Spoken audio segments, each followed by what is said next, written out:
I became interested, in particular with small island states, particularly the education system. And then I began to examine various features of small islands. It gained momentum. There was a lot of interest in the Commonwealth. The UN became interested also in small states, viable states. And then and it led to our examination of the preservation of the environment, how the islands in the Mediterranean, the islands in the Pacific Ocean, the islands in the Indian Ocean, they all share this feature of smallness and all of the challenge of ensuring the sea around them, the waters around them was clear for the population to enjoy their life there. That was one very strong feature of smallness and remoteness. And when I got involved in politics in Fiji, I was particularly interested in developing some good system, like in the islands in Lomaiviti, in the islands, particularly in the Asawas, which gain a lot of attraction regarding the hotels and so forth. So our next speaker is Professor Shaukat Ali, who is going to deliver the SOST address, School of Science and Technology. So I'll give you a brief biography of Professor Ali before we start off. So over 24 years, Professor Shaukat Ali has been working at the universities across Asia, Australia, South Pacific, conducting teaching and research in the area of computer sciences and information systems. So he has been holding various positions from lecturer to professor. So right now he's professor, so he climbed up the rank. Currently he's working as an adjunct professor at the Central Queensland University, Australia, and a data science consultant as well. He also worked as a Senate member, council member, elected, and dean at the School of Science and Technology at the University of Fiji. He has obtained his PhD from Monash University, Australia. He has been awarded the Vice Chancellor Research Excellence Award in 2014, Outstanding Research Leadership Award in 2013, Excellence in Supervision Award at this Central Queensland University in 2007, and the Postgraduation Award at Monash University in 2004. He is a senior member of IEEE, which is the world's largest professional organization. Now I'd like to request Professor Ali to deliver his address on behalf of the School of Science and Technology. Professor Ali. Bula, good afternoon, everybody. Thank you, Chair, Dr. Ramendra Prasad. His Excellency, Mr. John Fix, Australian High Commissioner of Fiji, Acting Vice Chancellor Representative, UniFiji, Professor Topini Bamba, is the Dean, School of Humanities and Arts. Then colleagues from Australian National University, Dr. Graham Walker, some other executive from Fiji, Mr. Matthew, Coca-Cola Euro Pacific Partners, Ms. Rangi Pratap, Administrative Officer, South Pacific Waste Recyclers, and colleagues from the University of Fiji. It's my pleasure to talk to you. First, on behalf of the school, I would like to welcome in this campaign. This event hosted by University of Fiji with the partnership with Australian National University. Science Circus Pacific is organizing the secondary school waste management campaign. This Science Circus Pacific is an Australian government Department of Foreign Affairs and Trade supported science, technology, engineering and mathematics, communication and education capacity building project, which has worked with Pacific partners in training and upskilling staffs, volunteers. So we are fortunate So, University of Fiji, we are part of this event. Under School of Science and Technology. School of Science and Technology is one of the largest schools at the University of Fiji. They are producing graduate in the area of almost all basic science area, including physics, biology, mathematics, chemistry, also advanced area such as renewable energy. And Department of Science also considering to support our students by offering agriculture engineering very soon. School of Science and Technology also offer degree in computing, all the demandable area, especially software engineering, network security. Also, they are considering to offer data science, AI, machine learning, this kind of advanced courses in the coming days. So our graduates are proudly working all of the top industries in Fiji, including Fiji Airways, Fiji Sugar Corporation, some other renowned organization, including Ministry and others unit as well. Also, those students perform very well under School of Science and Technology.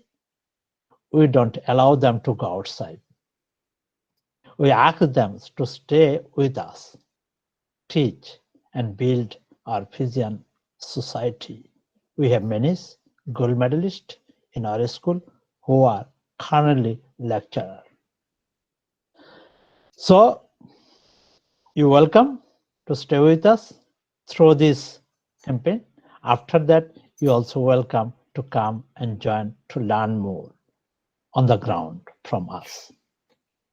Again, on behalf of the school and university, it is my pleasure to welcome you. You are the warm blood, I would like to say, for a nation. You would build the country. And the issue to replace by School of Science and Technology, very vital and very important issue in front of us. We cannot fill up this world by dust, by garbage. We should keep our world better, livable for everyone. That's our aim. A competition doesn't mean small gift or certificate. A competition means to add some values to the community. Then they will take the drive to build our community. That's our target. That's our aim. I'm sure you can. Again, thank you and enjoy this event. Binaka Makalam. Thank you. Wonderful, Professor Ali. Thank you very much for your insightful talk about SOST and the vision that we have for School of Science and Technology and how we are going to bring forward new developments here at the university. Thank you very much for your time and your continued support. All right, thank you, everyone. Now we have special remarks from Dr. Graham Walker. He is with the Australian National Centre for Public Awareness of Science. And I will just give you a brief background of Dr. Graham Walker, and we have been working on this project tirelessly and to deliver it what we are doing right now today. So Dr. Walker convenes the Master of Science in Communications Outreach Program. His research, teaching and engagement focus on science communication and informal science learning. His current research and engagement investigates international capacity building and co-design in science and communication. To this end, Dr. Walker founded the Science Seekers Africa project, which has trained 499 staff and reached 73,000 people in the 10 African countries. He's currently rather widening his focus to the Asia Pacific, primarily through the DFED support supported science sector-specific project. Dr. Walker also researches emotional and motivational aspects of science communication, particularly in settings like science centers, science shows, and hands-on workshops, and using these methods to engage with social environment and issues along with teaching in these areas. So he is an avid aficionado of science shows and has performed shows and delivered training globally. His research interests lies within science communication, capacity building, as I mentioned, science shows, and hands-on training workshops. We will see more of him tomorrow as well. Emotional and motivation, not tomorrow, it's on Thursday. Emotion and motivation in science communication and the potential of science shows and hands-on workshops to tackle socio-scientific issues. So that's a brief background about Dr. Walker, and now I'd like to request Dr. Walker to deliver his address. Good afternoon, everyone, or I should say Bula. I've got my Bula shirt, and I wish I could be in Fiji for this event, but you know, global events have made things difficult, but it's wonderful to be with you today. Before I start, I'd like to acknowledge the Ngunnawal and Ngambri people on whose land that I'm speaking to you from today, and acknowledge their elders past and present. Australia's Aboriginal and Torres Strait Islander people were our first scientists, and their traditional knowledge still has huge value to what we call science today and other forms of knowledge production. And that traditional knowledge, whether it's from the Indigenous peoples of Australia or people throughout the Pacific and throughout the world, is going to have huge value as we go forward. And we look at problems like the problem we're challenging you with today around sustainability and issues with climate change. There is a lot of traditional wisdom that we can draw on. So thank you for that generous introduction. And you've heard a little bit about Science Circus Pacific. Science Circus Pacific is all about partnerships between Australia and the Pacific around science, technology, engineering and maths, education and also communication. It's about learning things, learning science, but also about being inspired by science and seeing the value that science can have as a future career or solving problems in day-to-day life. So it's a lot about inspiration, not just about learning things. It's an initiative of the Australian National University, and I want to acknowledge the support of the Australian government that has made the program possible. So we work across the Pacific, particularly in Kiribati and Tuvalu, Samoa, and of course Fiji, and doing lots online at the moment. And our project is very much about partnership and being driven by our partners. And we've been very lucky to have a strong partnership with the University of Fiji, and thank you for all the energy the team over there has put in. We found early on in our friendship, we have shared goals, particularly around sustainability, around environmental education, and around communicating that to the public. And it's really important in a partnership to have shared goals, and this is something that both our initiatives have in common. We've done some amazing things together. We've been privileged to work with University of Fiji students on creating amazing videos about climate change, and you can check them out on our YouTube, and working on ways that we can support each other during COVID. Okay, good partnerships, good friends are there in the good times, but particularly in the difficult times. And it's been good to come together and work out how we can support tertiary education during the pandemic. Now, the partnership is, of course, really important idea for caring for the environment, which is, I guess, the real heart of the competition that we're presenting today. So issues like sustainability and climate change, they're things that we need to cooperate on. And that could be cooperation between countries, between communities. And it's really what has founded the competition we're presenting today, which is also all about recycling and waste management, which is a really key part of how humanity is going to address issues like climate change. We hope to expand this in the future, as Raman said. And we're really looking forward to seeing the competition entries. And I've been really happy to see in the chat so many young people on the call today. We'll get to the competition and everything. Make sure you tune in for the workshop on Thursday. Now, I'm going to leave the formalities there because I wanted to present some little science demonstrations that kind of sum up some of the ideas we're talking about today around recycling and waste management and how they link to deeper environmental issues. So right here, I've got a little device that has been made from all recycled items. And what we're going to do is turn this little bottle into a little cannon. Now, I'm a man of peace, so I'm going to pop a little marshmallow into my cannon, and I'm going to fill this cannon with a fossil fuel, natural gas. Now, fossil fuels are one of the things that we're transitioning from as a planet. Very important things coming up at COP. To try and work out how, as a planet, we move away from fuels like fossil fuel and onto sources of energy that are better for the environment. Now, we do get a lot of energy out of fossil fuels, and we're going to launch our little marshmallow. I thought it was a good demonstration for today because here we are launching our competition, and we'll launch our marshmallow. 3, 2, 1. Woo! Okay. So we have our little launch. Now, of course, one of the things we're trying to do in the competition is inspire different approaches to solving environmental problems. And there's lots of things that we can do as we transition away from things like fossil fuels and onto more sustainable forms of energy. Behind me, I've got one of those, okay? A way of making energy without making emissions. I've got my little pretend sun, and here, I've got an upcycled toy. This is an old toy car. You can see it's got no batteries in it, wheels made of CDs, and we've actually got some solar panels.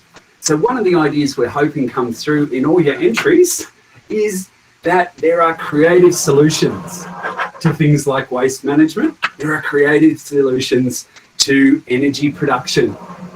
And it's these solutions that we're going to need as a planet to come through this climate challenge together. So thank you very much for the chance to say a few words. We're really looking forward to all the competition entries. Make sure you stay on. We're going to have some talks from people who really know the waste management business in Fiji, and we'll get more into the competition in the workshop on Thursday. So thank you very much. Best regards from everyone at the Australian National University, and we're looking forward to seeing your competition entry. Thank you. Thank you, Dr. Walker. Thank you very much for your demonstrations as well. I mean, it was really motivational. So this has certainly set up the scene for the workshop, which we are going to have a look tomorrow. And we will see more from ANU, Australian National University, on our second day, or not tomorrow, it's on Thursday. I'm not sure why I'm saying tomorrow, it's on Thursday actually. Thursday 1 to 3, and we will have more of these demonstrations. Thank you so much, and looking forward to more of such future collaborations. Thank you, Dr. Walker. And now we will try and connect to our Australian High Commission. Before that, I would like to introduce His Excellency Mr. John Fix before we begin. All right. Thank you, Rebecca, and the technicians here. So we have His Excellency Mr. John Fix, the Australian High Commissioner to Fiji, to do the official launch of this project. His Excellency Mr. Fix is a senior career officer with Department of Foreign Affairs and Trade, DFAT for short, and was most recently the High Commissioner to Kenya. He has served overseas in Lebanon, Jordan, Afghanistan, Papua New Guinea, and the United States. In Canberra, Mr. Fix has held a range of positions, including Assistant Secretary, Policy Planning Branch, and Assistant Secretary, Strategic Affairs Branch. His Excellency Mr. Fix holds a Bachelor of Arts honors degree from the University of New South Wales. Now requesting Mr. John Fix, His Excellency Mr. Fix, to officially launch this event and deliver his address. His Excellency. Thank you. Thank you very much. Can I just check that you can hear me? Yes. Yeah, I'd add my apologies to Rebecca's about the tardiness of us joining. So we're having dreadful internet problems at the High Commission. So thank you very much for bearing with us. The Acting Vice-Chancellor Representative and Dean of the School of Humanities and Arts, Professor Baba, the Dean of the School of Science and Technology, Professor Ali, the Head of the Australian National Centre for the Public Awareness of Science, Dr. Walker, management and staff of the University of Fiji and the ANU, distinguished guests, ladies and gentlemen, thank you very much for having me this afternoon. And on behalf of the Australian Government, I'm delighted to say a few words on the virtual launch of the Secondary School Waste Management Campaign. This campaign, as you know, is a result of a remote partnership between the ANU's Science Circus Pacific and the University of Fiji. Science Circus Pacific, or SCP, is an Australian government initiative which was developed to support STEM for Pacific partners. Today, we are taking a moment to promote another important part of STEM, waste management.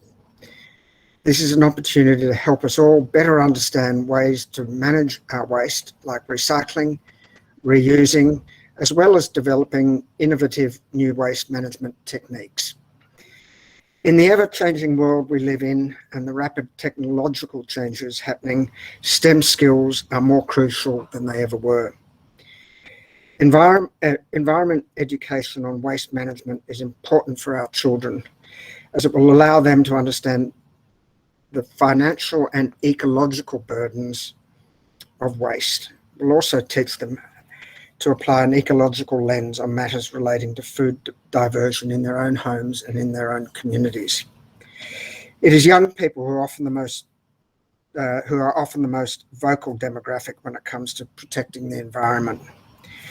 As a long-standing education partner of the Pacific, the Australian Government values this initiative as it introduces students to the important functions of ecology to help in the improvement of waste management.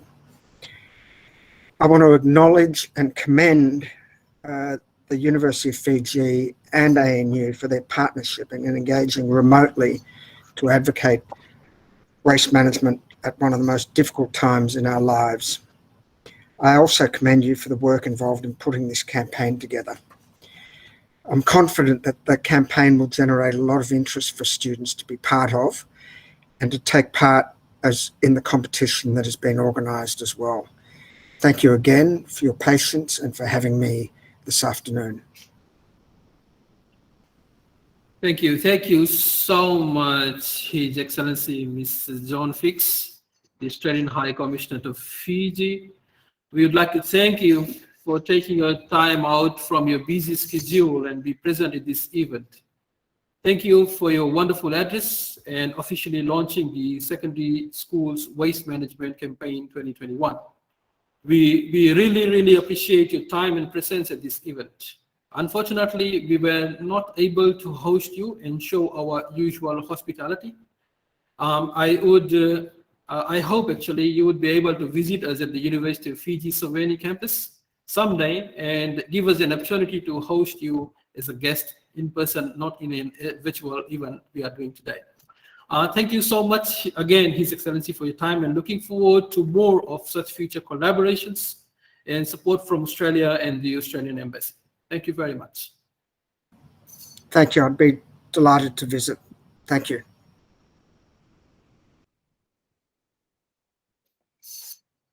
Thank you. So moving forward, since we are already running short of time, actually, we are pressed for time.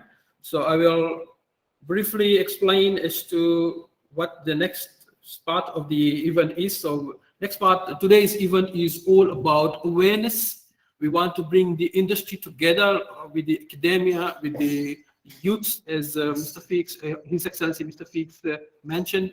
Youths are our future, and that's what we want them to learn about waste management. So we are starting with our awareness from our industry partners and we have Coca-Cola Amatil Fiji Limited on board. After that, we have South Pacific Waste Recyclers, Lautoka City Council, and then Waste Recyclers Fiji Limited as well.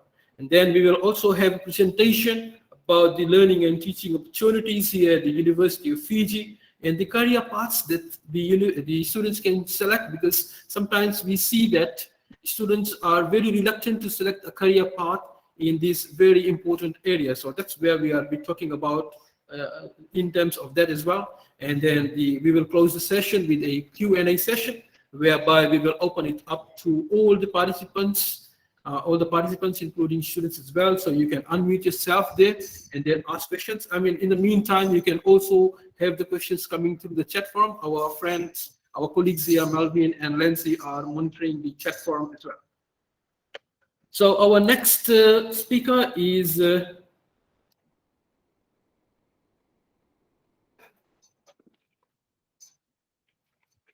sorry for the delay in that, is Mr. Matthew Lomoloma. He's from Coca-Cola Amatil Fiji Limited. I would like to request Mr. Matthew to briefly introduce himself, and then he can start off with his presentation. Thank you, Matthew. Everyone. Can everyone hear me? Is the sound coming through? Okay, great. And is my screen sharing? Is my presentation on for everyone? Awesome stuff. Yeah. Okay, so everyone. My name is Matthew Loma. I am the Environmental and Sustainability Coordinator here with Coca-Cola Euro Pacific Partners Fiji. Sorry. Yeah. Okay. As the first of all, I'd just like to say thank you very much to the organizers of the event for considering us to be part of this discussion. It is one that we also hold very close to our hearts. It's something that we think is very important, and for multiple reasons. One, it's in the very nature of its sustainability. The ability to continue to operate in an environment, even from a manufacturing perspective, being able to make sure that the operation is able to run as long as possible with as little impact to the environment, so that the environment can again produce a situation that is conducive for businesses to thrive and grow in. So the way we look at it is threefold. So there's a little bit of interference. Can you mute? There's a lot of feedback coming out, noise from some of the participants requesting to mute yourself. Sorry. All right, thank you. Matthew, you can continue, okay. Please. So as I was sharing, the way we look at it is a bit of a threefold thing. We look at the environment that we operate in and its ability to sustain our business, the commitments that we make as a business in order to keep that environment one that will be able to provide for us, and so that we can provide for others. And then we look at it through the scope of a country. It is our backyard, it is where we operate. So therefore we will want to keep it as clean as possible. And so I want to share it from two aspects. There is the way that we do it for ourselves, and then there is the way that we try and facilitate others to foster that behavior in themselves. So here in the factory, we practice waste segregation. And basically what that means is we made a goal for ourselves to minimize the amount of waste that we produce in our operations in order to reduce the amount that we send to the landfill. And we do that also by diverting what we can and comparing it against our production volumes. Just a quick way to say this would be, we make a score for ourselves. It is what we call a KPI, or a key performance indicator. And waste management is one of them. And then we track ourselves against how much waste we produce versus how much waste we send to the landfill versus how much waste we recycle. And then roughly we compare all that to the amount of product that we produce. And one of the easiest ways we do that here on the site is by first identifying what our waste streams are. This is something that all you children can do at home, all your teenagers as well. And once you've identified where your waste sources are, then you can start thinking of, okay, where can I put this besides the rubbish bin? Some of the things that we've done here on site, in that slide, you will see we have the 3 bins. There are multiple layouts of that exact setup throughout our compound. You can do something similarly at home as well. We have one for our general waste, then our PET, then our aluminum cans. On our manufacturing floor, we also have cartons because everything that we bring in as raw materials is packaged in cartons. So when we're done with them, we sort them out again by cartons, and then we send them off to a recycler. I believe one of the recyclers, or two of the recyclers that we use are actually on the call today. And shrink wraps as well. Same story. They come. Our items come from overseas. Our raw materials come in shrink wrap. So when we take the shrink wrap off, we try and make sure that that goes back to another recycler who can use it. And it doesn't even have to stop there. For those of you at home who have green waste, there's somewhere that you can divert more of your waste from home. Instead of throwing your food scraps in the bins or your leaves in the bins, how about trying composting? You know, it's an idea. And basically, I'd encourage you guys to also try setting up a little bit of a ratio for yourselves at home as well. You could do the amount of bins sent to a landfill in the week versus the number of heads in your house. It doesn't have to be so accurate. We go down to the amount of liters we produce versus the versus the tons of waste we produce. That's how we produce our ratio. But anyone at home can replicate a similar model on a smaller scale. So that's how we do it here back of house when we're manufacturing. But then a lot of the things that we send out, a lot of the bottles and the aluminum cans, once they're produced, they're a little bit beyond our control, not completely, but enough so that we've had to create something that has the task of trying to recover that once it's been out in the market. So that's where Mission Pacific came in. Mission Pacific, if I am to tell you its story, I'd want to approach it like how my English teacher back in high school would have told me to tell a story. You tell them the 5 wives and 1 husband, which is the who, what, when, where, why, and how of Mission Pacific. And that's how I'd want to tell you their story, our story. To start off, who and what is Mission Pacific? We are basically a bottle buyback or recovery-based recycling scheme that is funded by 3 manufacturers of beverages here on the island. We have Coca-Cola Euro-Pacific Partners, that's where I work. And then there's Natural Waters of VT Limited, who produce Fiji Water, and the Motibai group of companies. They produce Sprint and other snacks. But basically, the 3 of us have been running Mission Pacific since 1999.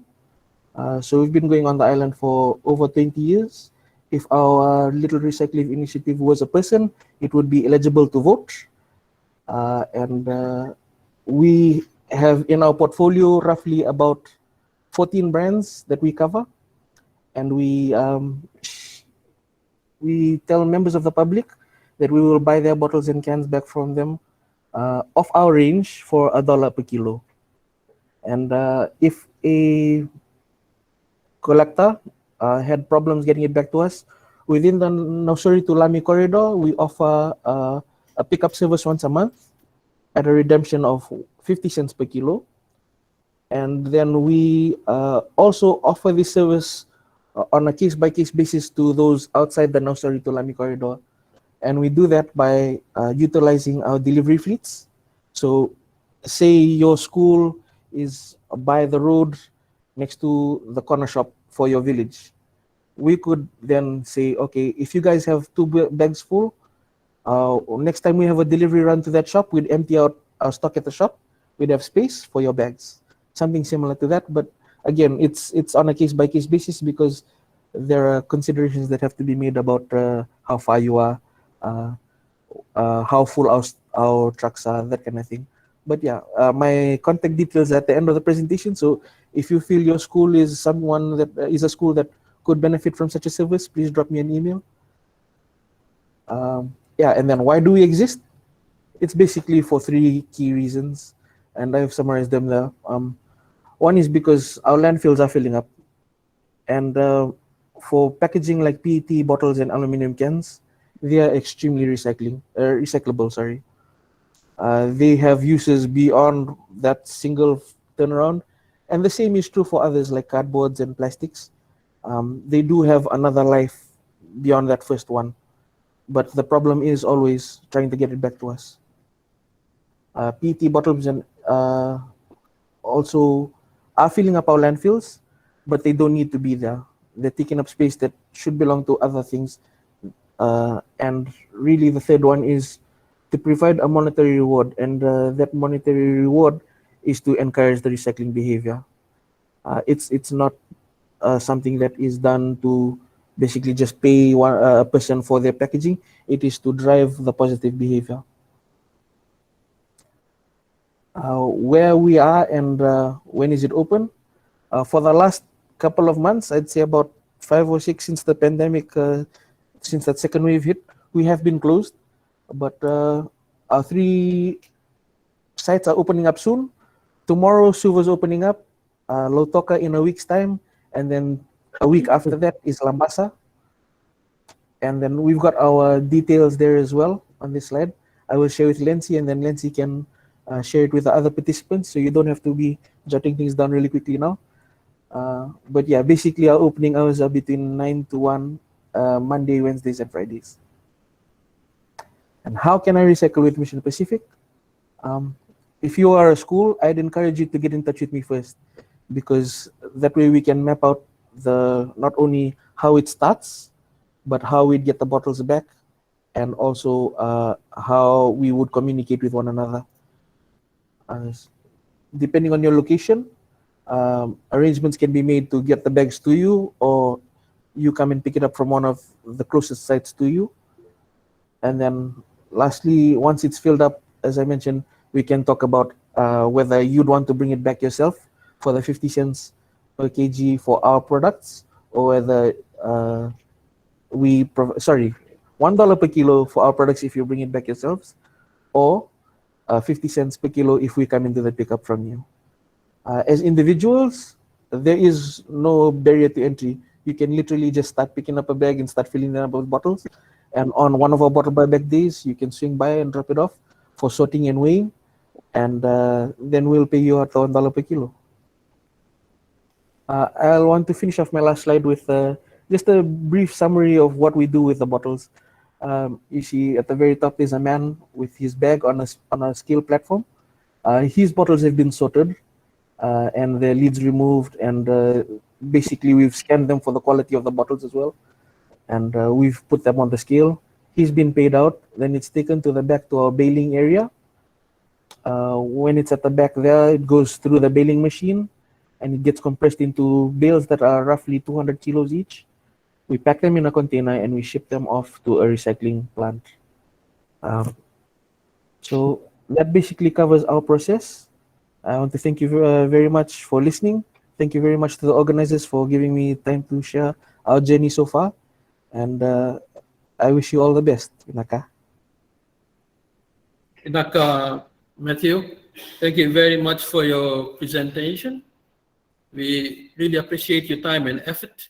And you talked about very important components of minimizing waste as an industry is very, very important, right? So that's what you have talked about. And as I mentioned earlier on about the SDG 12, which talks about sustainable and responsible consumption and production. So you talked about the production side of things.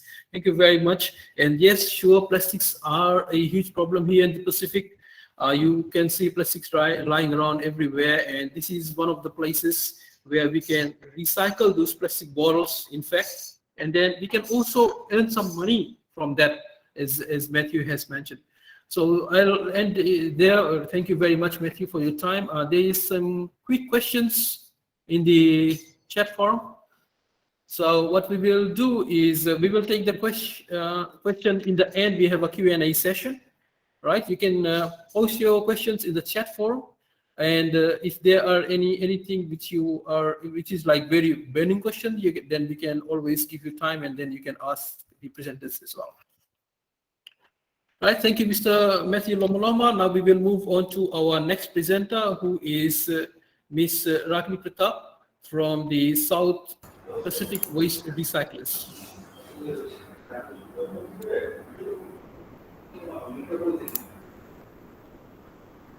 Good afternoon, everyone. Good afternoon. Yes, we can hear you. Okay, sir. Thank you.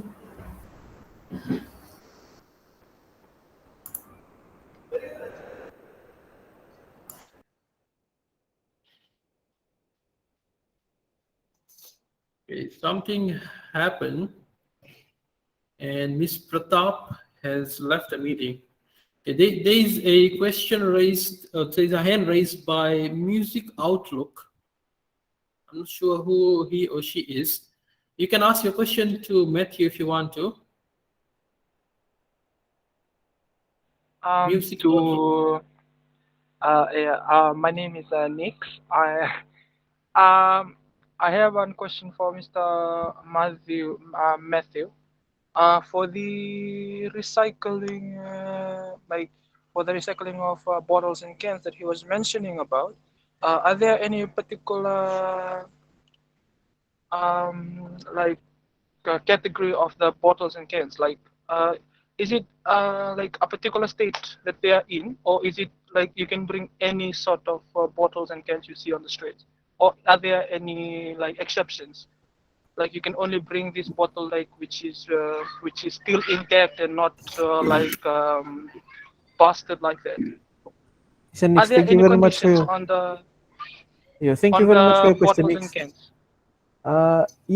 Just part of our process too is the sorting. Yeah? So the bottles that you do bring in, as long as they are PET drink bottles, it shouldn't be that big a bigger problem. But their state, yes. So if they are damaged beyond recognition, or if they have been run over so badly that you cannot make out what brand it was, then we might have a problem just because of the cleanliness of the bottle. Because when we take it back, we have to bail it and process it, and then it gets sent to the recycler. If it is in an unrecognizable state, it can taint the recycling stream. Right. I Thank hope you. that that has cleared the question. Thank you, Matthew. Very clear and precise answer to that question. I can see Ragni back online. Okay, good afternoon, everyone. Apologies for the distraction we have.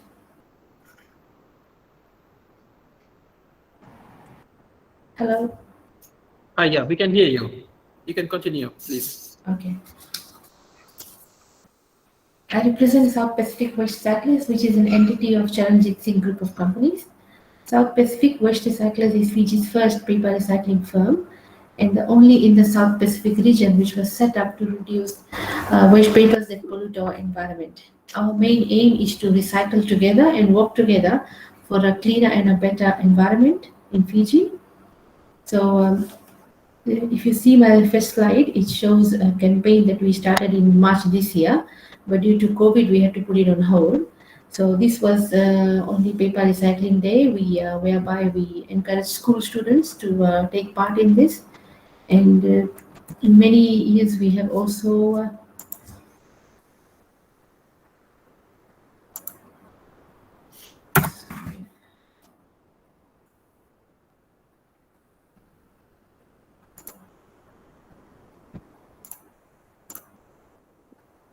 the past years, we have also like rewarded schools who have been recycling with us. Like they have segregated their waste and stacked them nicely, especially for the papers. They separated the papers and the cans and the plastic separately. So in this campaign, we awarded them with trophies and certificates for being a recycling heroes.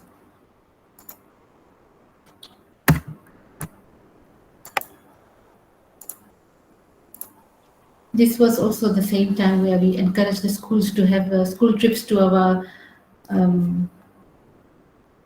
factory at Lodala Beach, whereby they could come and see the process of how the paper is recycled and what are the processes involved in recycling.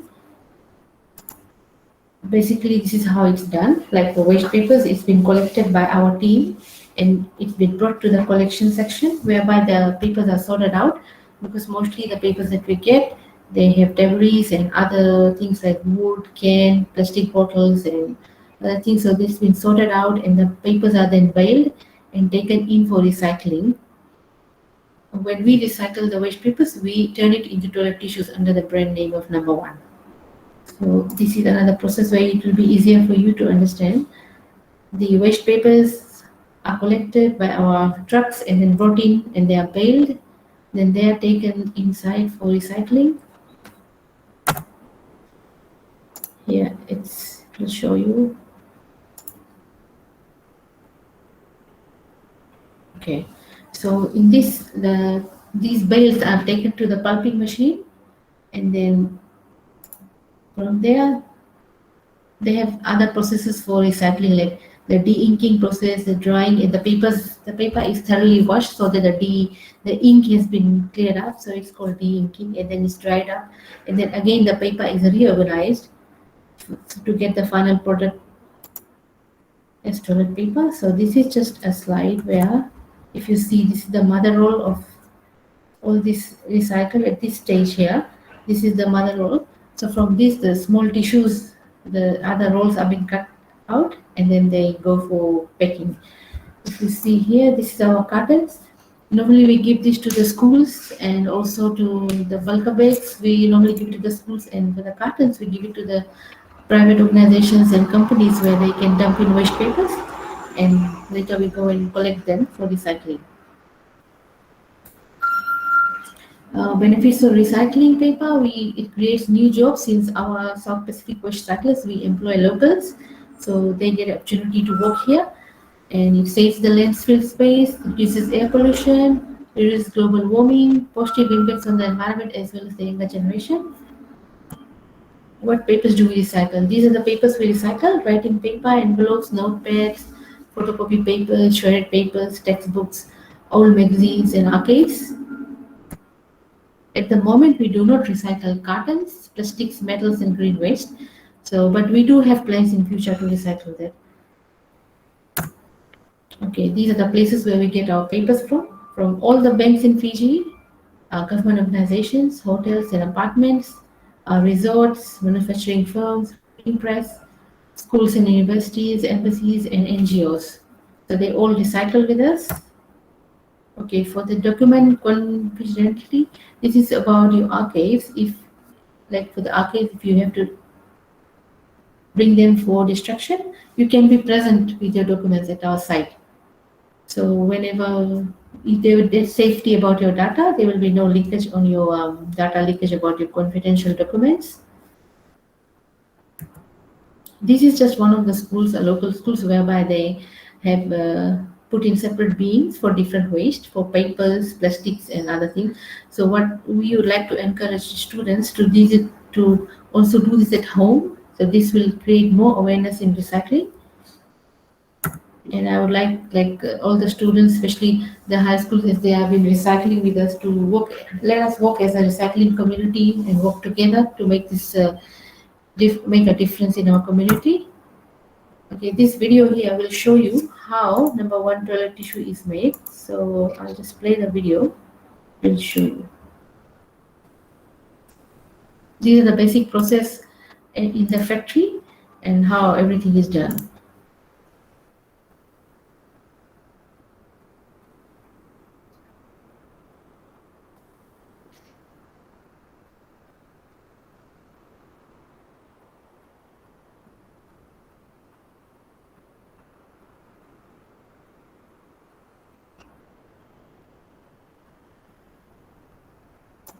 As I was telling you, these are the mother roll, the big roll, is been cut into these smaller rolls, and then they come for the packing as the final product.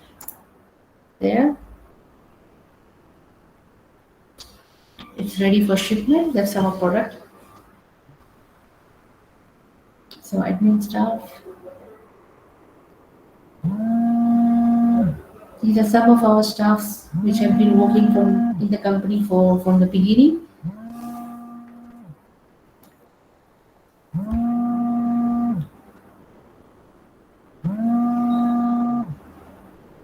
Yes, we are 100% Fijian owned, and we are Fijian made as well. We are also environment friendly.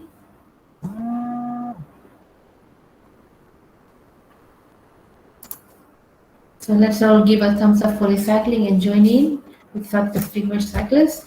For the contact details, like you can call us this number on the screen. And also what we'll do, we'll take your booking for which day we can come and collect your waste papers. And then we'll advise you what time we'll be there. So you can arrange your team.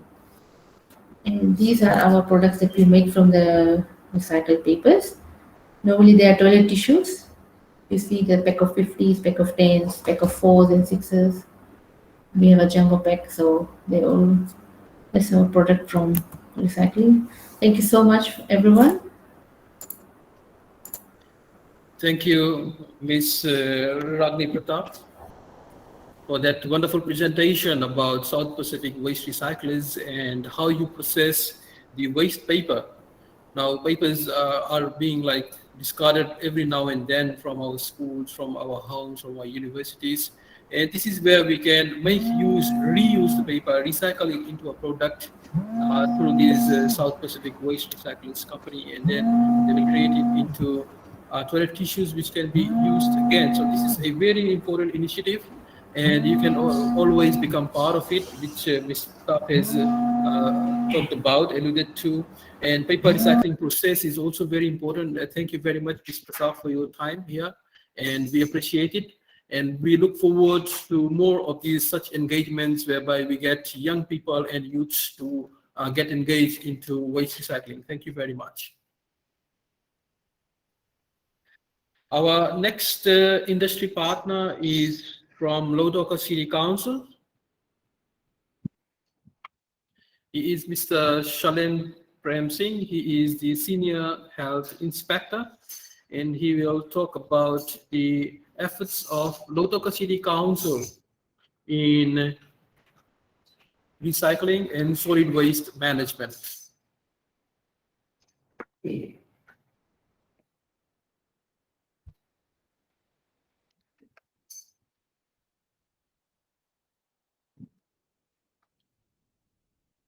Is Mr. Pratap, Mr. Singh online? So, Mr. Singh, whenever you are ready, we can start with the presentation. Thank you, sir. I'm online. So can we ask Ms. Pratap to stop sharing her slide so I can share my slide? Okay, thank you, Ms. Pratap. Can you please stop sharing your screen? Even without that, you can just start sharing your screen. Okay, let me try.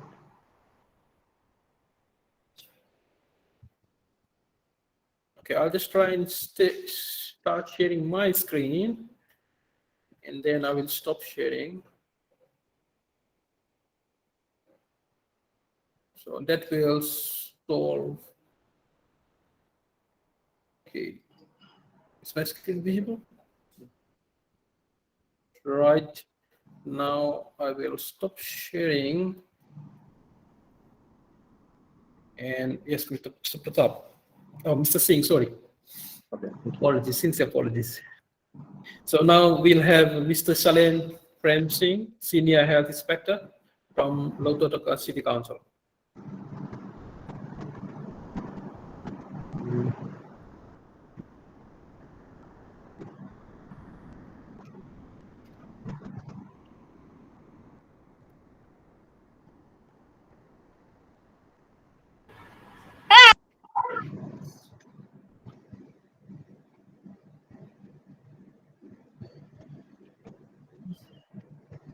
Who is it?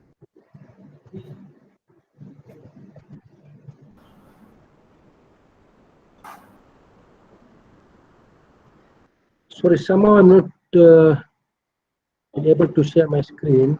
You are about to present. You can see that. Yes, we can see your screen, Mr. Singh. You can just go to your slide, right? Okay.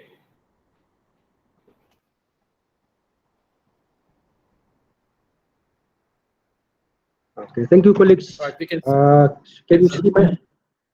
So can everyone Yes. see my slides now? Okay, thank Yes, you. we can see it and we can hear you loud and clear. Okay, thank you everyone. The respected academic staffs of University of Fiji, fellow participants and speakers, the students who are participating today, welcome to the forum, and other resource personnels. It gives me great pleasure to share some of the initiatives on reducing the carbon footprint through some of the waste management initiatives that the council is implementing within the district of Lautoka. As we know, waste management is a pressing issue. It cuts across all communities, all sectors, affects everybody. So it depends on how we purchase our waste and how we generate and then where we dispose and the choices that we all follow. In terms of the presentation today, I'll be sharing on the importance of proper waste management, the environmental health aspects of the waste management, and some of the works that we are doing around the waste management activities. The importance of proper waste management, why it is very important that we must take care of the waste that we generate. Well, urbanization, developments, tourism, change in consumer patterns, rising population, we know all contribute to increasing amounts of waste. And all increasing waste amounts, if not managed properly, will result in negative impacts to the environment and public health as all, as you can see in the pictures. In these slides, you can see some of the problems that we engage with in terms of improper waste management, in terms of littering, roadside disposals, flooding in towns and cities, the flash floods that we all are very commonly known as. This is because of the throwing rubbish in the drains and creeks, and which clogs up and then causes flooding to the towns and cities and neighborhoods. And the overfilling of the landfill sites, waste picking, scattering by dogs of waste if not disposed properly. And in this slide, you can see the problem of burning of waste.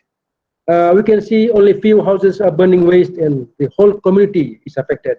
They're inhaling all the toxic fumes and gases being emitted as a result of burning of waste. And then on the picture on the right hand side, you can see at the bottom, the fish kills, the fauna being killed in the rivers and creeks because of too much waste disposal in the creeks and the banks. So these are some problems we can see that we encounter on daily basis because of the improper waste management. So environmental health aspects of the poor waste management, these are some of the impacts that we can all think of. From primary school, we all learned in the school that improper waste management will always affect and cause pollution to the land, air, and the sea, and the waters, or the waterways. And also, as we know, because of the lot of waste being generated, it fills up the landfills, and then it's very hard to find new landfill sites. In the case of Lami, there was a big rubbish dump in Lami town. It took the government 20 years to shift to Namboro because of the NIMBY concept. Nobody wants a rubbish dump in my backyard. So it's very hard to find new landfill sites. So we have to reduce and minimize waste to ensure that the existing landfill sites that we have and operate can take us further in years to come. And of course, once we have landfill sites, there are scavengers or waste pickers, and it poses risk to them. The anesthetic considerations, we see litter lying around the road, in the beaches and other places, so it becomes eyesore to us. And it's a most visible threat to tourism because the tourists, they do not like to see or they do not like to visit a country which is very filthy or strewn with a lot of rubbish on the roadsides and in the sea or in the rivers, places where they love to visit. And waste also end up in the sea and rivers, which affect the water quality, and seepage of landfill litter, or we say the garbage juice, into the waterways. So most of the landfill sites in Fiji are located, unfortunately, along the waterways, along the seas and the mangroves. So when there's a lot of waste being piled up, so the garbage juice or the juice or the leachate from the landfill leaks out into the waterways, and of course affecting the waterways, and it's causing threat to the marine organisms and affect the aquatic flora and fauna, and also threat to food supplies. As you know, if the river or the waterways or the sea is polluted, we won't see fish in the sea and rivers. The other aspect or impact of the poor waste management is the threat to public health. For instance, dengue fever. You might be wondering why dengue fever, how it's related to waste management. Yes, if we dispose our waste carelessly, the drums, the cans, the tires, they will breed mosquitoes and spread dengue fever. And likewise, respiratory diseases, when our neighbors or in the towns and cities, we have a lot of burning of waste, toxic fumes, and it can affect our respiratory system. And nobody wants to live in a dirty environment. So if we are living, our neighbors are not having a good environment, then we will affect our livelihood, our quality of life, and also the standard of living is affected. And of course, because of the methane generation from the landfill sites or the excessive burning of waste, we all learned in school because of burning of waste leads to generation of carbon dioxide and it's a greenhouse gas. So all these gases, they contribute to the climate change, and we all are aware of the impacts of climate change which are affecting Fiji. Climate change is real, and Fiji is one of those countries which is highly susceptible and prone to the impacts of climate change. Already some communities have moved to higher ground, and they have to leave behind their homes and move to other sites. And then we've been encountering a lot of disasters, erosion of the coastline, global warming, sea temperature rise, and all those things impact that we are all aware of. And waste management is also one of the issues contributing to this. And now I'd like to share some of the works or initiatives of the council in terms of trying to manage our waste properly. So we have we've worked with other partners like the JICA, Ministry of Environment, and the waste recyclers and other agencies in the recycling, market waste composting, home composting. We're also organizing clean schools programs, green waste chipping, public awareness, eco-bag concept, and landfill management. So in this picture, students, you can see all the types of waste that we normally generate. And all these items are recyclable, provided that we separate them and take them to the recycling centers. So for the case of Latoka, near hospital, we have a recycling center, or we say recycle drop-off center. So all those items, you've seen the picture, you can bring it down to the recycling center, and we are accepting them at the recycling center. And we are promoting also at other communities like Koropita. We are also doing recycling in the office, and we're also promoting in the schools in terms of recycling of papers. And we hand over the recyclables to the recycling companies. This is the image showing the items that we collect at our recycle center. Aluminum cans, food tin cans, all sorts of plastic bottles, metals, and hard plastics. The other activity that we implement is the home composting. So from this pie chart, we can see that more than 55% of the waste that we normally generate is organic in nature. So that is why the most effective way to minimize and recycle our waste is through composting. So if we eliminate 60% or 55% of our waste through composting, so 55% of the problem is solved. So that is why Council is really emphasizing on the home composting. So far, 498 households within Lautoka City are practicing home composting, and we are also helped by the government, and we do conduct regular monitoring, and we encourage our citizens to practice home composting in their own backyards, so the final compost can be used for gardening.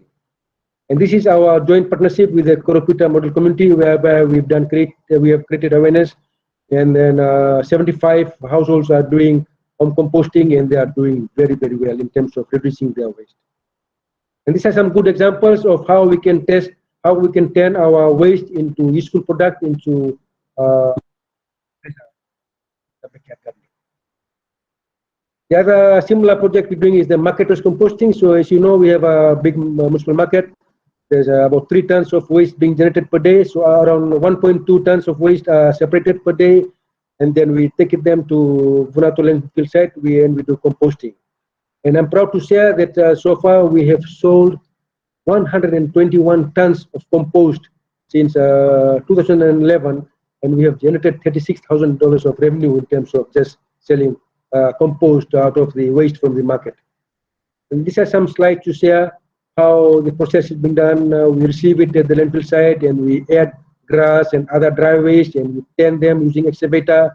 Once it's ready, after 4 to 5 months, we sieve them and we pack them, and then we sell them at $3 for 10 kg from the council's office here in Lautoka.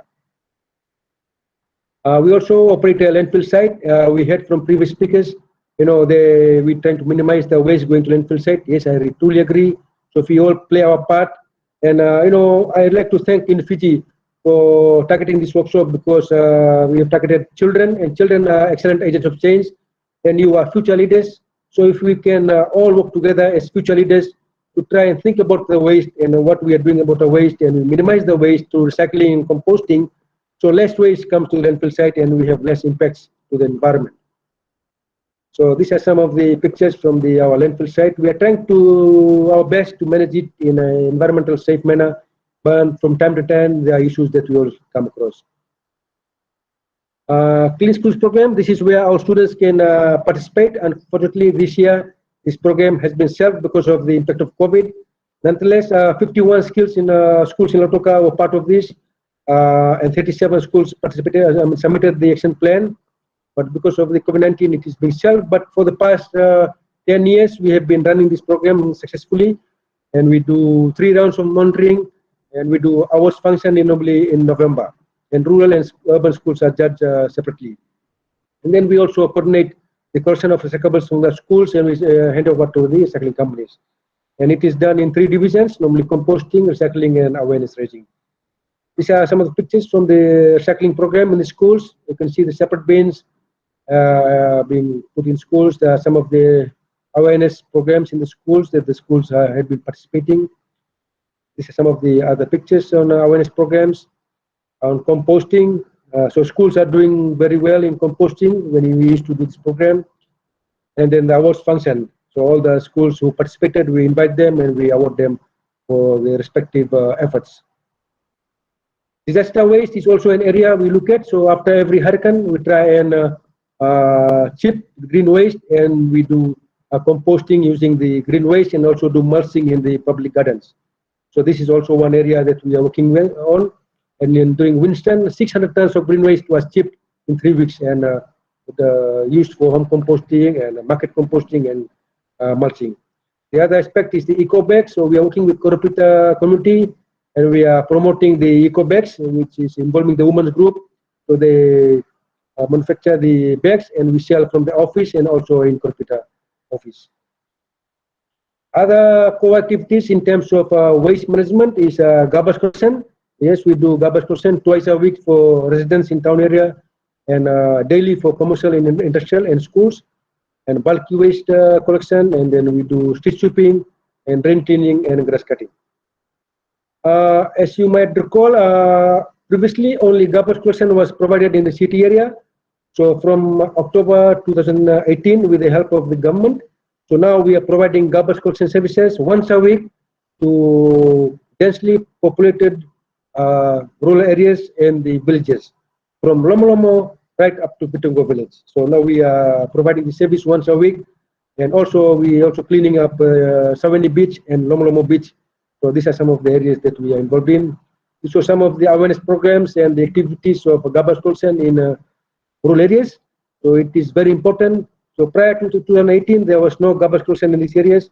So we are proud to say that with the help of government, now we're providing this service.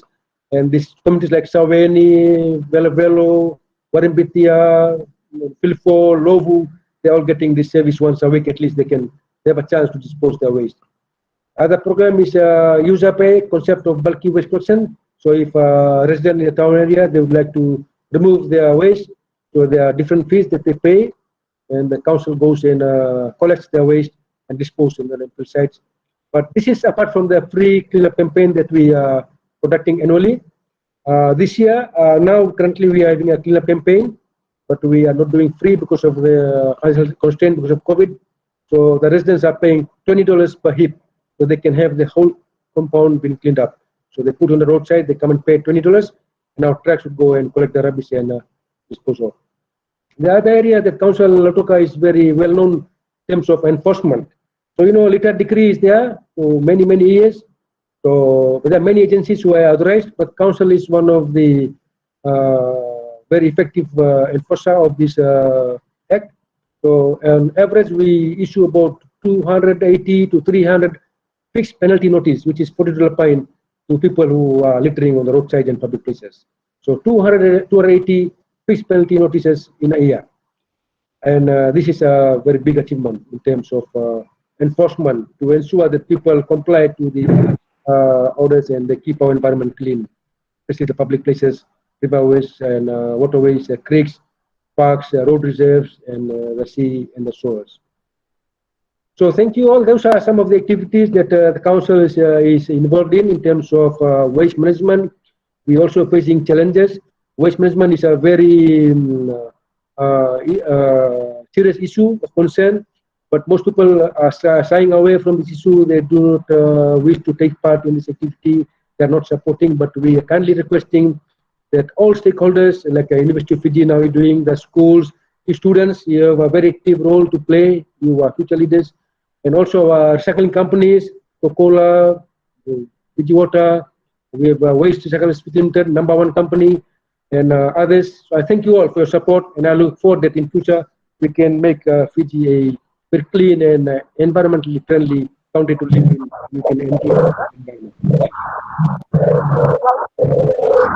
Thank you very much for your excellent and comprehensive presentation, Mr. Singh. There's some noise coming from someone. Can you please mute yourself?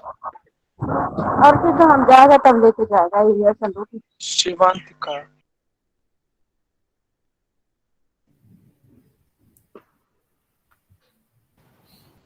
Thank you. I muted myself. Everybody was on mute, right? Thank you very much. Thank you very much, Mr. Singh. Very comprehensive, very detailed presentation about what the Lautoka City Council is doing and how it is trying their best to combat this waste management issue.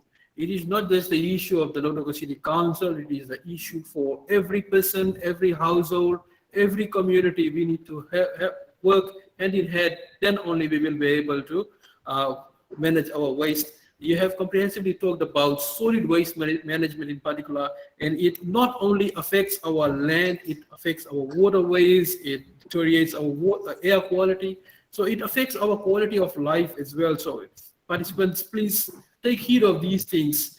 The competition is there, and there is a lot of problems that we need to resolve through these things. The problems that Mr. Singh has highlighted, and the efforts that the tremendous effort that his team is putting there at Lautoka City Council is commendable. Thank you very much, Mr. Singh, for being here and doing this wonderful presentation. Thank you very much. Now we'll move on to our next presenter, who is Mr. Joseph Inokedale from the Waste Recyclers Fiji Pte. Limited. Hi everyone.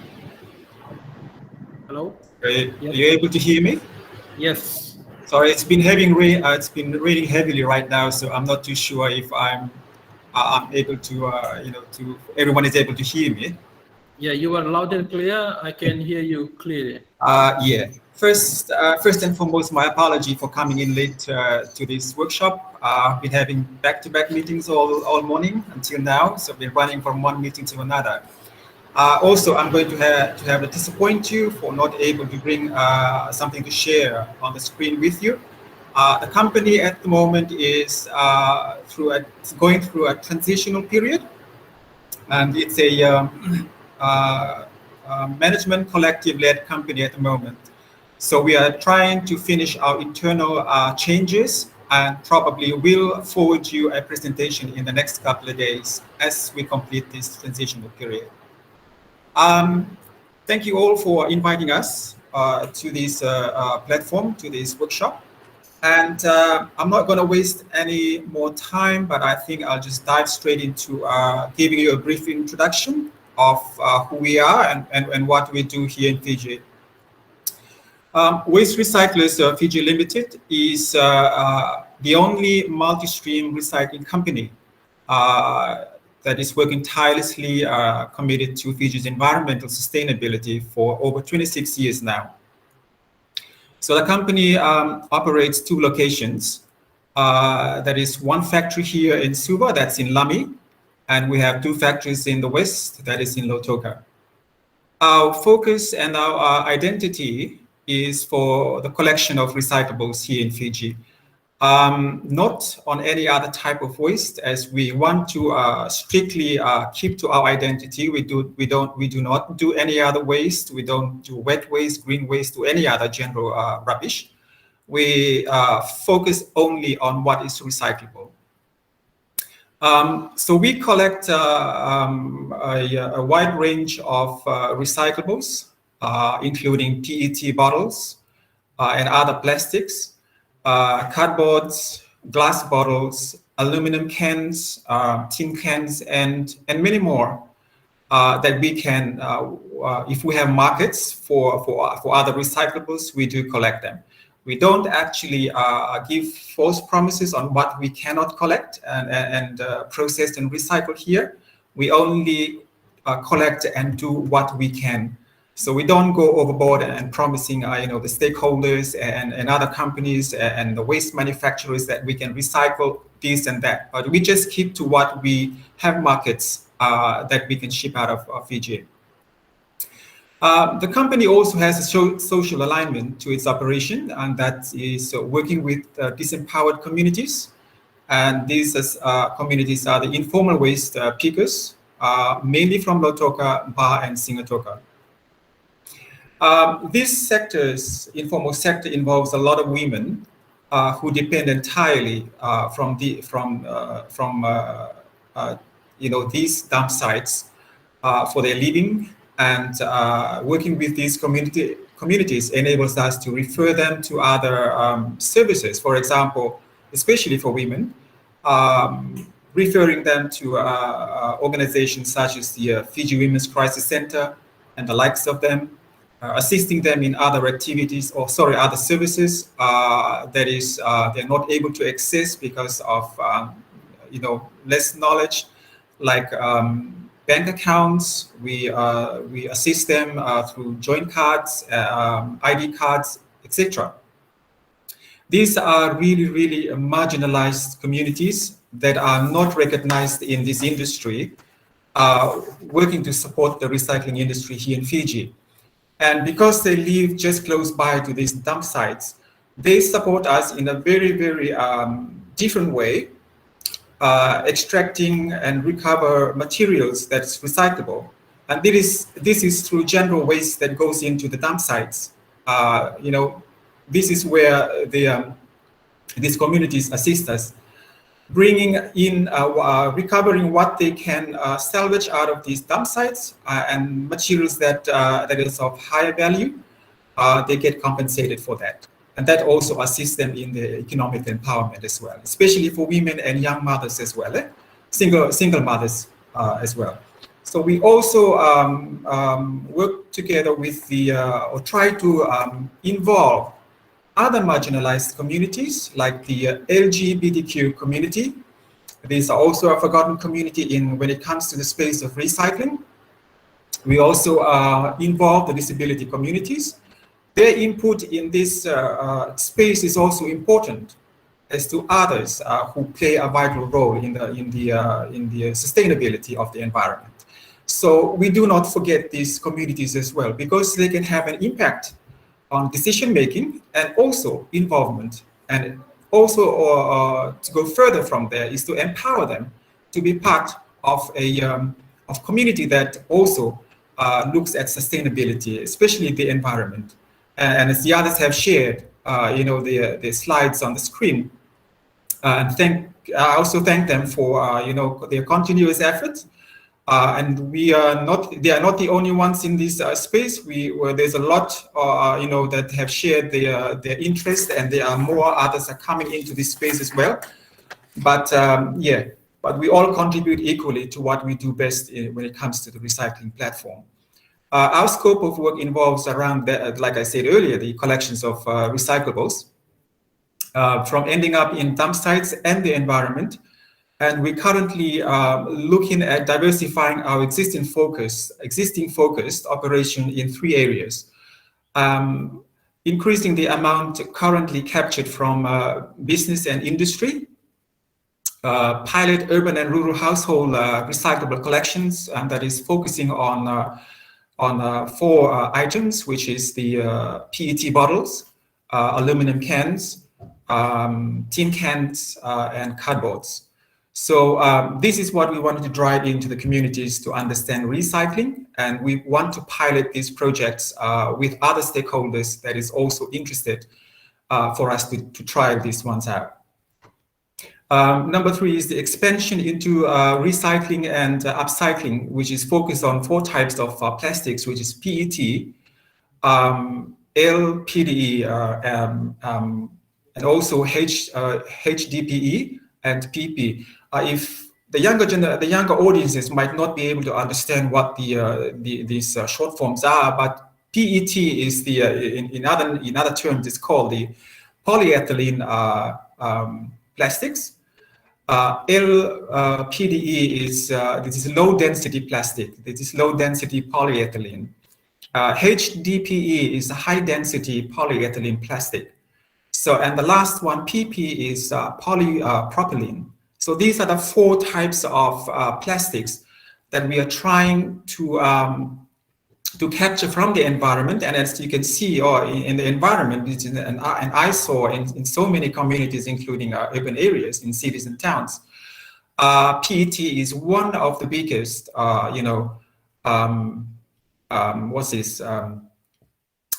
waste that is floating around in our streams and rivers, anywhere in any given community around the country. So this is where we come in, and we try to drive projects to go into the communities and make sure that we capture these waste streams out of the communities through pilot projects. And then lessons learned from these pilot projects, we should be able to introduce them to other communities, to do the same. Not forgetting, when I'm talking about communities, I'm not forgetting the education system, which is part of our long-term goals to actually bring awareness into the school curriculum or the school system. And this is one area that we need to sensitize our younger generation, because we believe they are the drivers of change, and that can only happen if awareness programs are introduced at an early age to the education system. And for us, that is very important.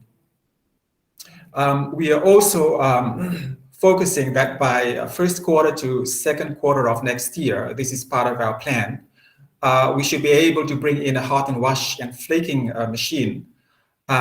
This is to introduce a different kind of recycling process into the country. And this is where we are looking at PET and HDPE and PP that I mentioned earlier.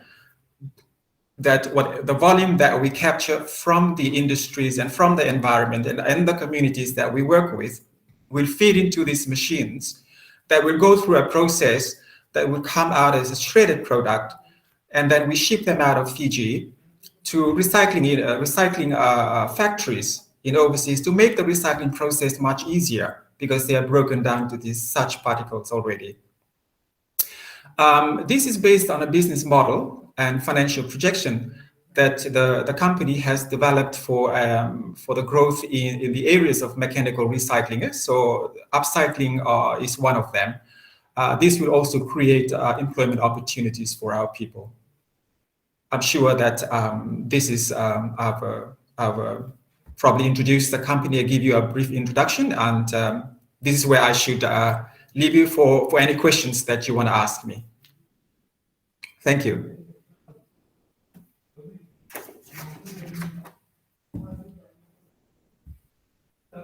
Thank you very much, Mr. Inokedeo.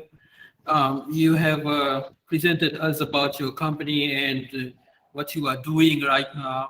And since your company is in transition period, and once things are very clear about what you want to achieve, apart from what you are already doing, like collecting recyclables and supporting the vulnerable and the marginalized community, which is very, very important. And many of these marginalized communities who live beside these landfills, I think they all survive. It's a source of income for them to upcycle those materials and then to survive on the earnings from that.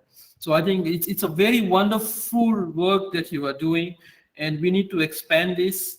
And one way is to reducing waste, and the other way is to minimizing it. And the third one is to collecting and upcycling and recycling it. And I think your company is doing a wonderful job. Thank you very much for your time. And we look forward to working on more projects similar to this, and we will get in touch with you as well in order to work with more of these recyclables and how we can make use of those here locally rather than sending it overseas. Thank you very much. Thank you. Our next presenter is Ms. Priyatama Singh, who is a lecturer here at the University of Fiji, and she will be presenting about learning and teaching opportunities here at the University of Fiji on sustainability, climate change, and how this waste management is going to support you if you want to take it as a career in your future. Thank you, Dr. Ahmed. Over to you. All right, thank you. So just give me a moment while I present.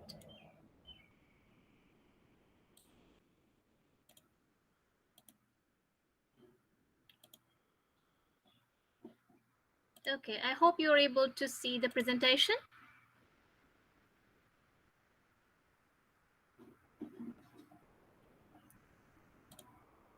Yes, Dr. Rahman, are you able to see the presentation? Yeah, we can see that.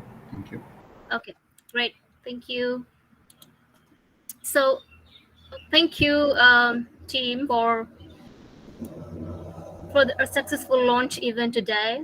A special acknowledgement to our chief guest and our industry partners and colleagues from ANU, and of course, my colleagues at the University of Fiji as well. It's a pleasure to be given this opportunity to talk about the learning and teaching opportunities in sustainable development and climate change at the University of Fiji. So I'll be briefly talking about some of the activities that we are doing in terms of sustainable development and climate change at the university here, and especially from the School of Science and Technology point of view.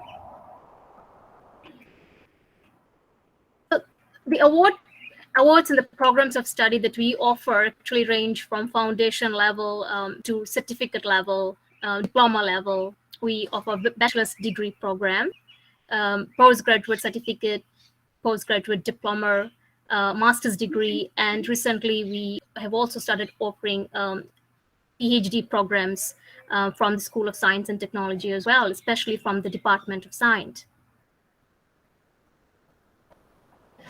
The School of Science and Technology harbors two departments, that's computer science and mathematics, and the other department is the science department.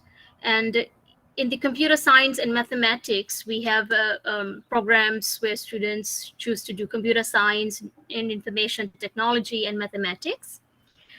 In the science field, we offer pure sciences, so we offer biology, chemistry, and physics. And we also offer Bachelor of Environmental Science. And if all goes okay, then maybe early next year or late next year, we are also planning to offer Bachelors of Agricultural Engineering as well, recognizing how important our agricultural industry is, especially after this COVID-19 crisis. We realize just how important it is to revive agriculture in Fiji. So if I talk about the Department of Science, then the programs that we offer are unique and actually adopt a multidisciplinary approach. So, for instance, from the undergraduate programs, we have Bachelor's of Environmental Science. And this is actually an interdisciplinary program. So here, students can do courses which range from geographical information system to marine science, to climate change, to environmental impact assessment, coastal and marine management. So this is actually a very interdisciplinary program. We recognize that environmental science is in fact interdisciplinary program. So we have given it sort of like a multidisciplinary approach as well. And then we of course have pure science courses where students can select the options that they wish to. For instance, they can do a bachelor's degree in biology and chemistry combination, or they can combine biology with information technology as well. And then in chemistry as well, there are opportunities where students can do their chemistry major with the physics major. So it's what we call a double major program, or physics with the mathematics option, or even physics with information technology options as well. So we have these pure science courses which you can actually combine with the subjects that you would like to pursue in your future career. And then when you look at our postgraduate programs, and this is perhaps something that you would like to pursue after your degree program, and it's usually a very good idea to have your career plan well in advance so that you can walk towards it through from your undergraduate stages. So we have postgraduate diploma in energy and environment, and a Master of Science in Renewable Energy Management program as well. We have Master of Science in Physics as well as in Environmental Science. And we are now offering PhD programs in Physics and Environmental Science as well. So these are the different programs that we offer from the Department of Science, which is based with the School of, or within the School of Science and Technology. And, we are now very much into online teaching and learning. We are a face-to-face university, and, up till 2020, we have been, interacting with students face-to-face. But then suddenly came COVID-19 crisis, and we were sort of thrown into an online world. And, today we realized, the challenges associated with online teaching and learning. But at the University of Fiji, we, made a very quick transition into online teaching and learning. This year, we also adopted a new online teaching and learning platform, which is called Top Hat. And in this platform, our students are able to interact with us, and it's actually a very interactive online platform. It's like teaching face-to-face. So we haven't really missed out on a lot due to the online teaching and learning that we had to do. So when it comes to labs as well, unfortunately, we could not go to our university to do face-to-face labs. So we quickly made a transition, or I would say the university invested into Beyond Labs, which is a virtual learning platform. So our students started doing labs virtually as well. So they didn't miss out on the lab experience either, because we provided them with a virtual lab platform. So they could, they do these virtual labs in their own time. So we demonstrated the labs using these virtual labs, and then gave the opportunity to the students to do these labs at their own pace and at their own time. And in doing so, the students learned so much about the different equipment. All of this we were able to manage online. So sometimes, if you are put into a situation all of a sudden, there are two things that can happen. You can either, go backwards and, just accept that it's very difficult to adapt to the new changes, or you can take a step forward and adapt to the new systems that are in place. And that's what our lecturers at the University of Fiji and even our students had been doing this year. And they have been coping very well with teaching and learning, and they are now, I could say, little professionals when it comes to online teaching and learning. So moving on, if you look at what the government is trying to promote in terms of sustainable development and climate change, and we are very much in par with what the government's priority areas are. So I'm not sure if you have had a chance to look at the educational priorities for the government for 2022. But these are the set of priorities that have been established by the government, and it's extremely important for us in academia to ensure that we offer programs and opportunities to our students that sort of align with what the government has in place. So, for instance, for 2022, the government is looking to expand into the area of agriculture, fisheries, and forests. Right? It's focusing on geographical information system, or also known as GIS.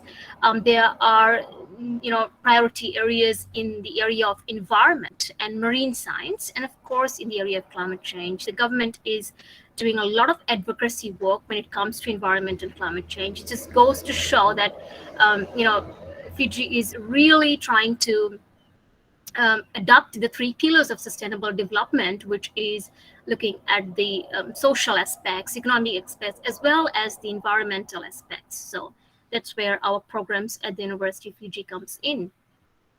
If you look at our government's 20-year development plan, then it very nicely talks about transforming Fiji towards an even more progressive, vibrant, and inclusive society.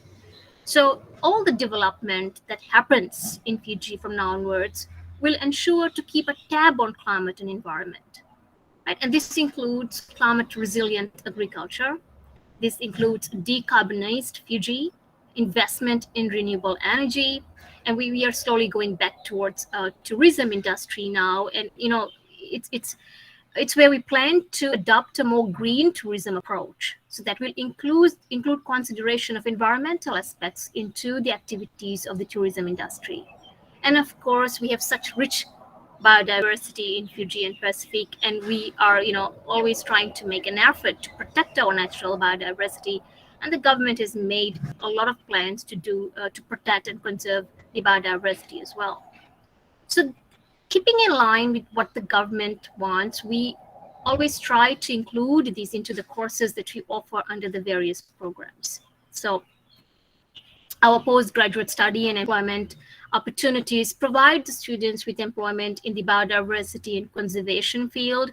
There are so many projects that the government will be already undertaking, and there will be more that will be coming in, which will be in the area of climate change adaptation and mitigation. And our students are also, employed at research institutes like the Sugar Research Institute, the Coronivia Research Station, and we have our students in the various government ministries as well.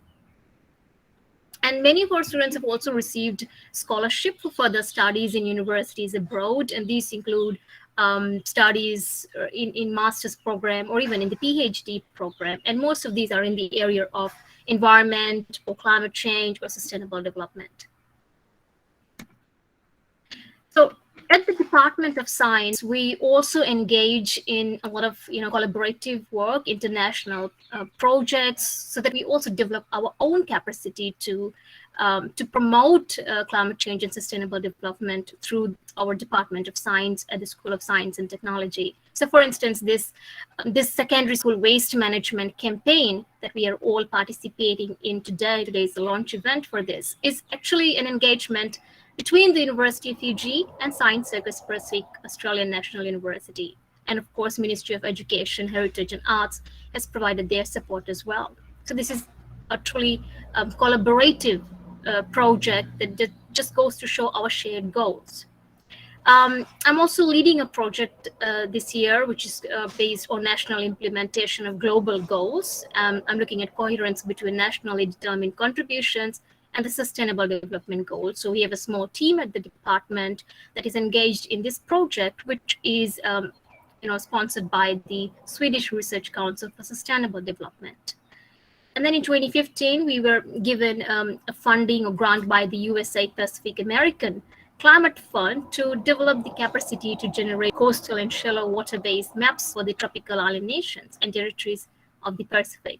And prior to that, we were funded by the European Commission on a renewable energy project. So we tried to collaborate not with the local partners only, but we also tried to collaborate with our regional partners and our international partners, because this, in a way, helps us to build a lot of collaboration. This helps in networking activities, and through networking activities, we are sometimes able to provide good opportunities for our students as well.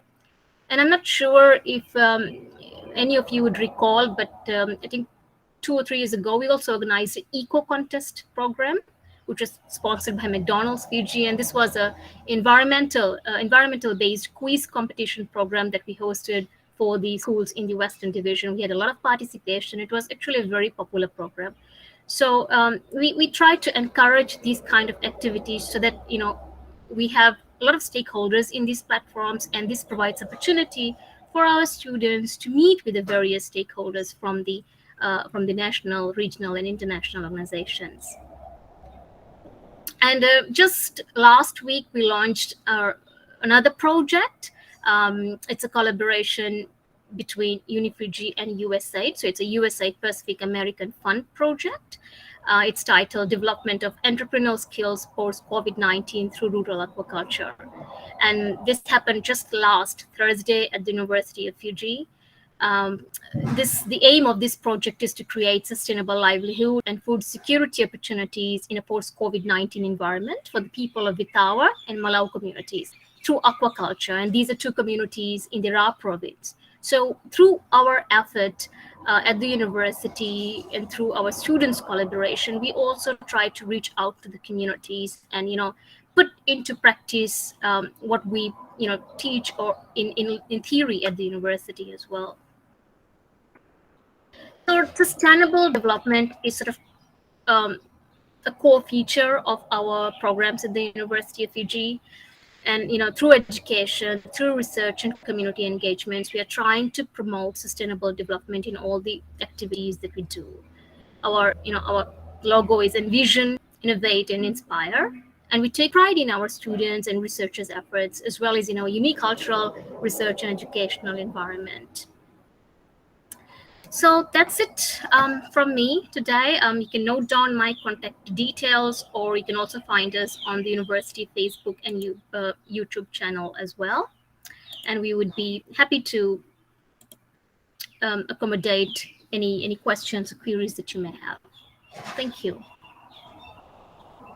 Thank you very much, Priyatma, for your presentation about the government priority areas that the Fijian government has set out, and the programs that the University of Fiji offers, not just in waste management plus sustainable development, climate change, renewable energy, all those areas which are the priority areas of the government, which is very, very important. And these are very relevant to the current situation that we have here in Fiji as well. And you also presented comprehensively about the projects that University of Fiji is engaged in. Thank you very much for your time.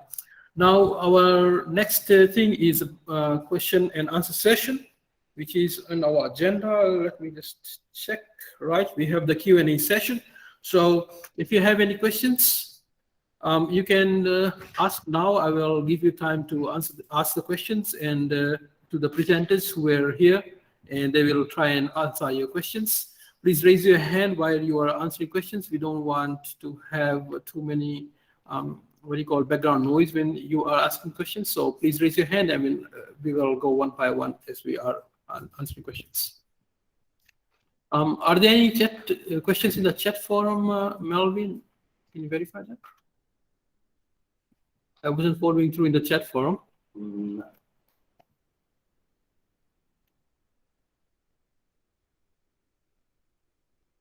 Feel free to unmute yourself and ask questions.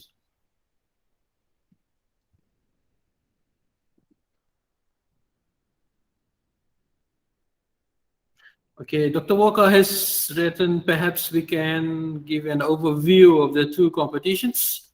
Yes, surely I will do that during our roundup session, Dr. Walker. Any other specific questions to any of our presenters today?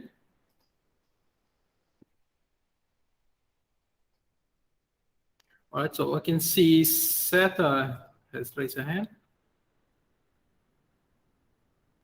Yes, Seta, you can unmute yourself.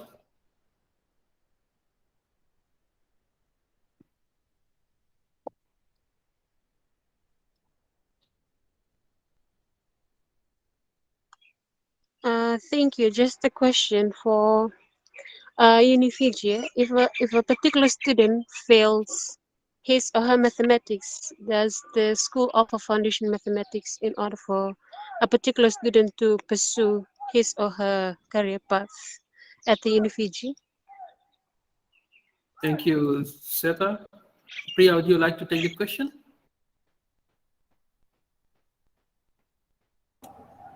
Yeah, sure. So if I heard you correctly, you're asking if a student fails mathematics, for instance, in high school, would they still be able to pursue mathematics at the University of Fiji? Yes, we do have opportunities or provisions where you can do mathematics at the foundation level, just a course, and then we can provide you with an alternative pathway to move towards a degree program. So we always have provisions or alternative routes for the students to enter into the degree program. So yes, in short answer to your question, yes, we do offer you alternative routes to our degree program. Thank you, Priya, and thank you, Seta, for your question. Are there any other questions from any other participants?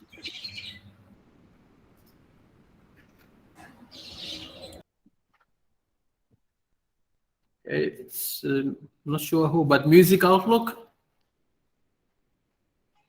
I have a question for the Lautoka City Council. Yes, go ahead. So I've always pondered this question upon myself because the garbage collection usually comes into our local neighborhoods, and these garbage, they are taken to landfills. And how do this council deal with the environmental degradation that is caused by these landfills? Like, how do they prevent it? Because as we know, this garbage contains toxic things that might be harmful to the environment. So they just go and dump it in the landfills. Do they do a process whereby they separate things, or they just completely dump it into the landfills? And how do they stop these environmental degradations caused by the landfills in which rubbish are dumped into? Thank you. All right, thank you. Thank you very much for your question. Yeah, it's a very important question as to how these landfills are being managed. And I think Mr. Singh has left actually. So we will ask this question to him, but yes, it is a pressing issue whenever a landfill is being developed, and we have to be sure that it does not damage the environment. There is no leachate going out, polluting our waterways. There is no open burning taking place. As well as it's not just that, but also the greenhouse gas emissions, which Mr. Singh mentioned, the GHG emissions, especially methane, which is like 28 times more.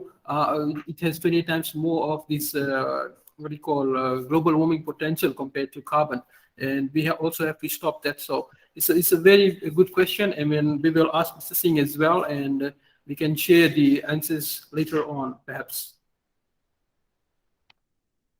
Thank you very much. Is there any other question?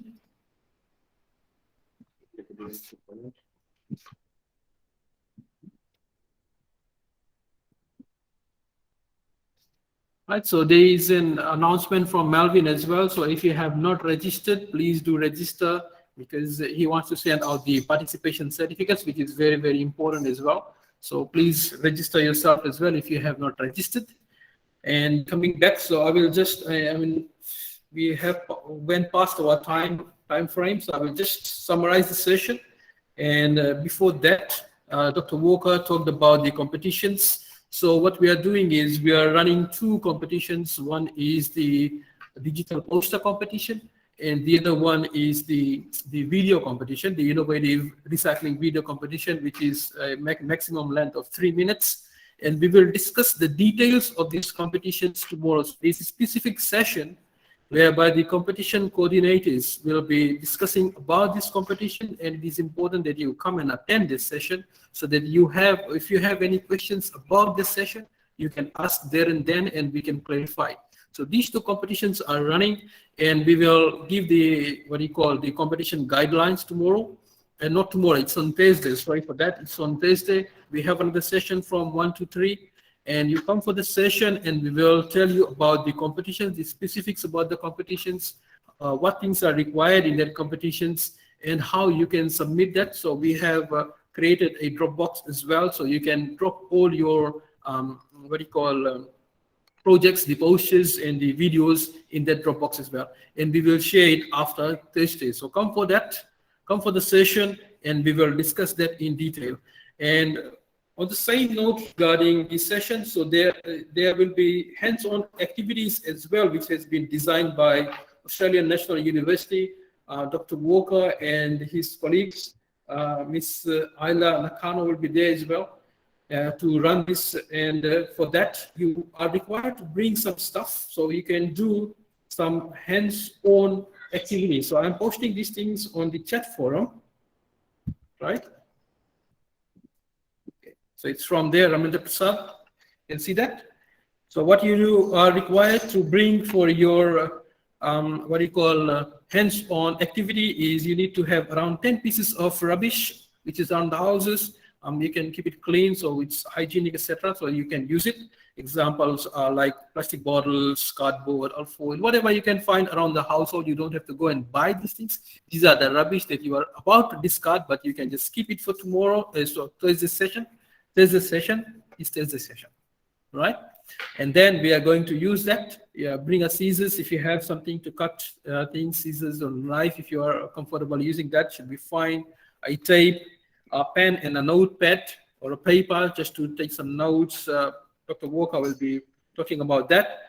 And you can bring about post-it notes, say 15 or small slips of paper to write onto it, and for your hands-on activity. So it will be more lively activity, like the initial activity we had from Dr. Walker, doing some upcycling using these toys. So that's what, those are the things that Dr. Walker will be doing on the Thursdays workshop, which will be very, very exciting coming up. So I'm also excited about it, and I hope you are also excited. Please bring these materials, and we'll be all working together on those hands-on activities. So Dr. Walker's session will be very interactive and help you with more ideas, creative ideas as well. All right, thank you, Dr. Walker.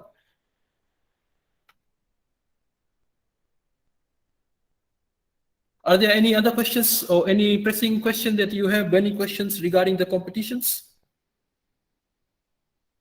I know the participants, the students are very excited about the competitions, and we have very lucrative prizes as well, thanks to our Science Sector Specific and Australian National University for the donations, funding for those prizes as well. So we are very much thankful to that.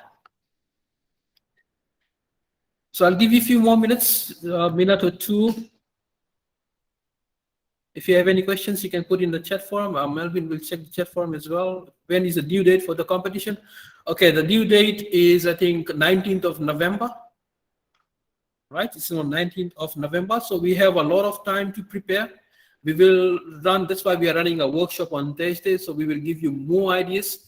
The workshop that we did today, we learned it from the industry partners, what they are doing and what the gaps are still exist in our society, at our home, and what things we can do. So we can use that. What is it? Right. So we can also incorporate those and then come up with innovative ideas that can solve those issues which is still existing in our society today. So that is the main idea as to why we are running this competition. So VLC has asked, do we have to send the posters to Unifiji? We are speaking of digital posters, so you can we have created a Dropbox, right? A link whereby you can click, and then you can always upload your digital posters. If it's a hard copy, you can either take a picture of it, take a photograph, a clear photograph, and then upload it. A picture of that will be fine, as far as it is clear and it portrays whatever you want to tell us.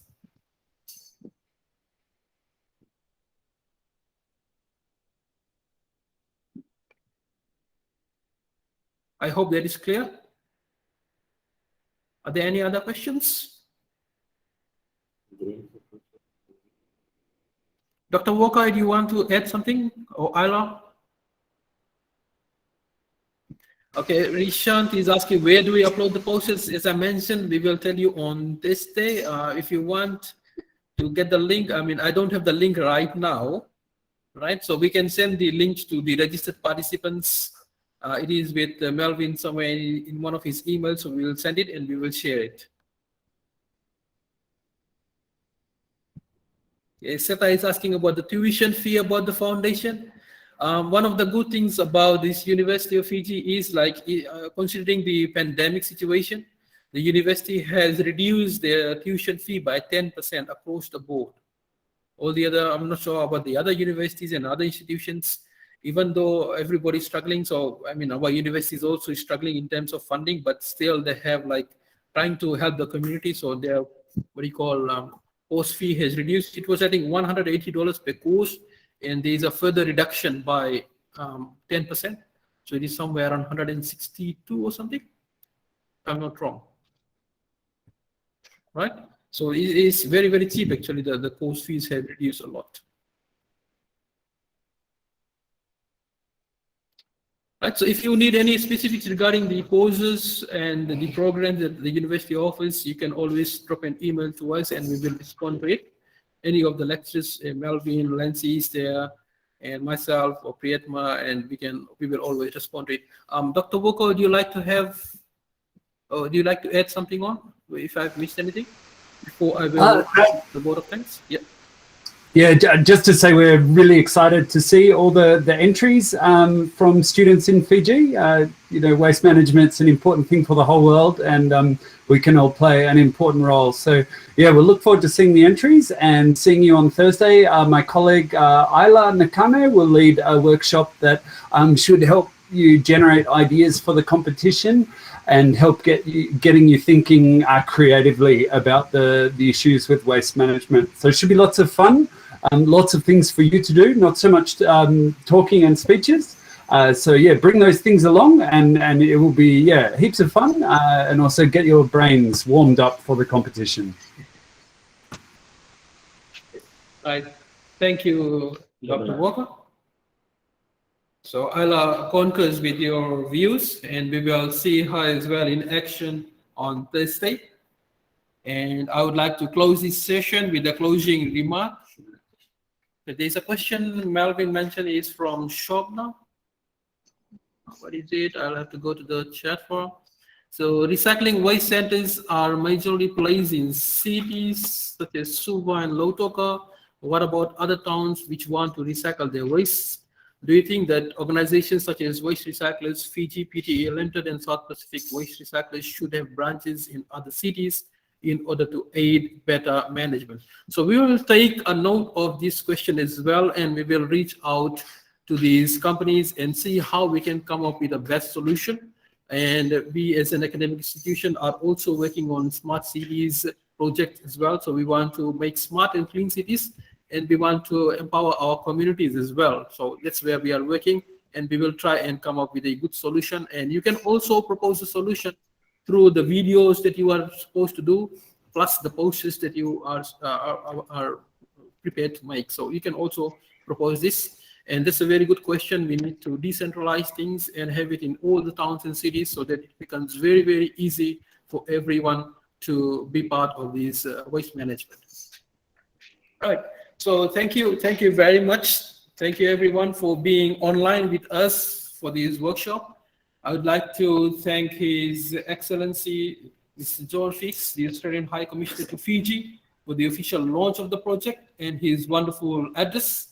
We really appreciate your time and effort, sir.